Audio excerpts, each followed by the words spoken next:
Diva kwanza mimi nampenda Diva. Umeelewa? Nampenda Diva sana tu na amekuwa akisupport muda mrefu sana. Mtu wangu wa nguvu na nini.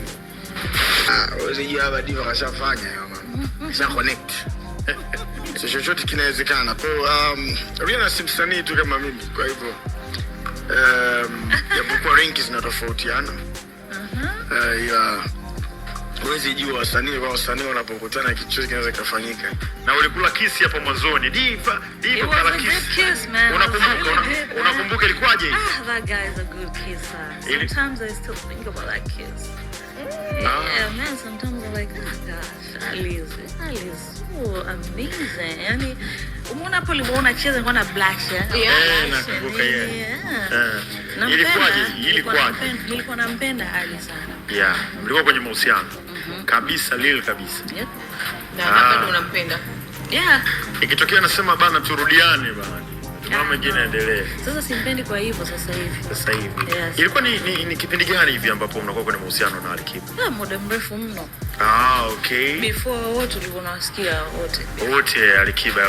Na katika wote hao nani ambaye alikuwa the best? Of course kama unasema wow. Katika famous hawa top nani alikuwa the best? Alikiba. Katikati ya wale wote, si ndio? Katika wote Alikiba. Hebu muelezee kidogo Alikiba yukoje kwenye? He's really good in that. Okay. And if he cares. He really cares. Sema tena ni mbaili.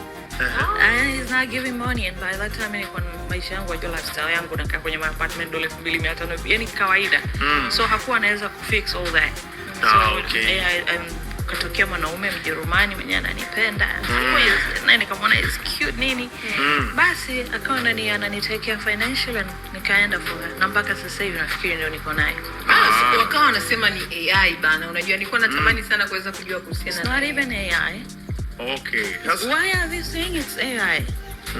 Watu walizungumza hii kwamba sasa AI unaweza kweli ukampigia simu hivi mkaongea. Uweze kuweka sawa hiyo. For now he's in America, he's living there, and it's not about AI. Yani huwa anajitahidi kumpigia, sisi tunatatizo tunatofautiana muda. Okay. Sisi anaweza kama amelala.